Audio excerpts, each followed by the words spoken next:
Bayangin kamu udah invest besar di saham global. Tiba-tiba, satu konflik dunia meledak dan dalam hitungan hari, market langsung ambruk. Ini bukan teori, ini pernah kejadian. Harga emas naik gila-gilaan, minyak melonjak, investor panik, dan banyak yang merugi karena nggak siap hadapi gejolak dunia. Nah, di video ini, kita bakal bongkar strategi dari investor pro. Gimana cara lindungi aset saat pasar panik, kenapa emas masih jadi penyelamat, dan apa yang harus kamu waspadai sebelum market crash. Berikutnya, tonton sampai habis. Ini penting buat kamu yang punya aset di saham, ETF, atau investasi global. Mungkin sekarang kita bahas kondisi market dulu kali ya. Oke. Jadi teman-teman banyak yang kemarin sebenarnya di DM kita berdua kan, apa sih yang terjadi di konflik Iran-Israel ini? Jawabannya kita bukan expert di bidang geopolitik ya, tapi kita analis makro, kita melihat yang pertama ada spike besar di oil ya bro ya. Ya. Tapi paling signifikan kita lihat di gold. Jadi mungkin bro kakak bisa bantu share screen untuk melihat analisa gold sedikit kali ya bro ya. Yes. Gimana pendapat lo soal gold sekarang? Karena gold ini kan menjadi safe haven di mana banyak investor yang akhirnya lari ke sini. Kalau kita lihat dari 13F filing terakhirnya Ray Dalio, gold tuh posisi 1,24% di total fundnya, itu lumayan besar bro. Fundnya kan 120 billion, gold tuh 1,24%-an.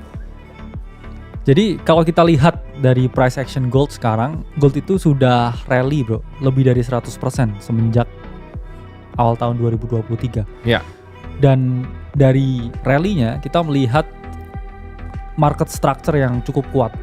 Artinya dia selalu rally, consolidation, kemudian rally lagi. Nah sekarang ini juga sedang dalam fase consolidation menuju potensi rally lagi. Memang kemarin ya gold mendapat yang namanya rejection, kita ngomong dari area 3.500 karena ini mungkin menjadi area psikologis yang cukup kuat untuk gold sekarang.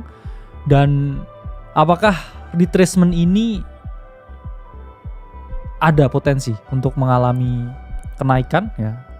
Sekarang pun juga sebenarnya masih ada di area yang oke, karena kalau kita ngomongin gold ini masih menjadi safe haven ketika keadaan sedang memanas. Kita ngomong keadaan geopolitik. Ya.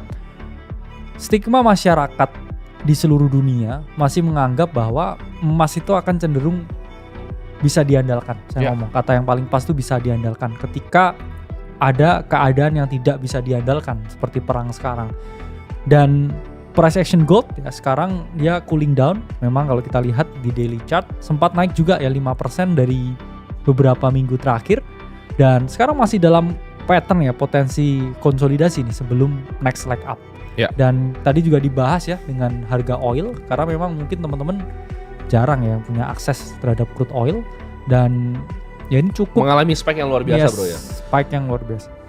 Dan kemarin ini bro ini baru 1 jam lalu Presiden Donald Trump itu katanya akan decide dalam 2 minggu apakah dia akan membantu Israel untuk nge-strike Iran. Karena kemarin Iran itu mengeluarkan ancaman ke berbagai macam negara ya, seperti Prancis, US juga.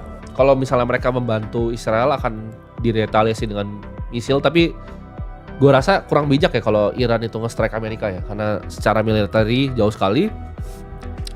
Amerika kan tunggu 2 minggu, ini barusan banget keluar nih.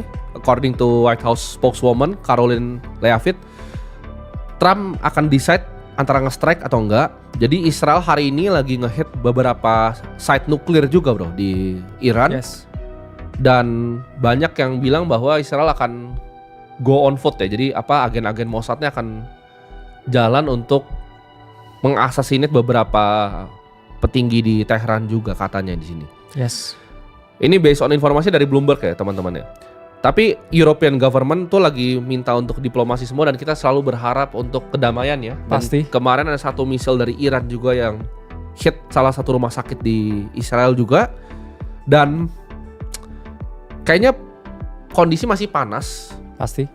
Gue penasaran bagaimana lu melihat US stock sekarang bro. Kalau kita lihat dari mungkin S&P dulu kali ya, SPX. Oke, kita lihat S&P outlook-nya tuh belum berubah semenjak beberapa minggu yang lalu. Kita slow grinding to the top, dalam artian satu, kita di area 6.000 sekarang. Ya. Area psikologis yang mungkin bisa menjadi resistance. Dua, ini pun juga supply area di weekly chart.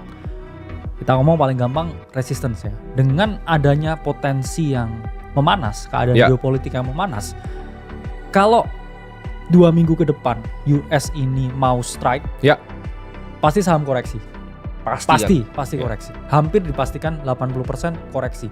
Kenapa? Satu ya, ini area psikologis, kita memang dapat V-shape terakhir di April 2025. Ya. Ketika itu US nunda tarif 90 hari. Oke. Makanya saham rally.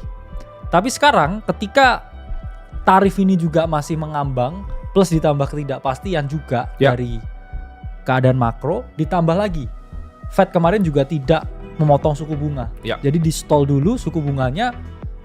Besar kemungkinan ya, kalau kita lihat dari SPX, bahkan juga berbagai indeks yang ada, kita ngomong ada di resistance sekarang. Oke.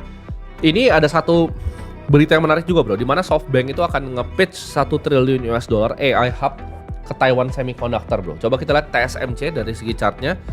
Ini dia akan running di Arizona nanti ya. Jadi buat manufacture robot sama juga artificial intelligence. Ya. Apakah ada pergerakan yang signifikan menurut lo dari price action-nya sendiri? Oke. TSMC.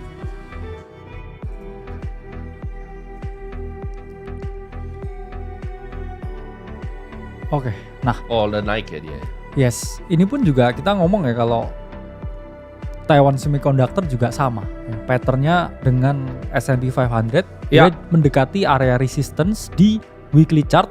Mengapa kok bisa sama? Karena kalau teman-teman tahu beberapa saham yang kita ngomong ya, blue chip dan juga memiliki kapitalisasi yang pasar gede, Ya. itu memiliki berat atau bobot yang tinggi terhadap indeks-indeks tertentu. Makanya Ya. kalau dilihat misalkan S&P potensi resistance atau potensi double top, itu biasanya ya beberapa saham-saham besar itu pun juga memiliki pola juga atau pattern yang sama. Kalau Ya. kita lihat Nvidia ya dan lain sebagainya.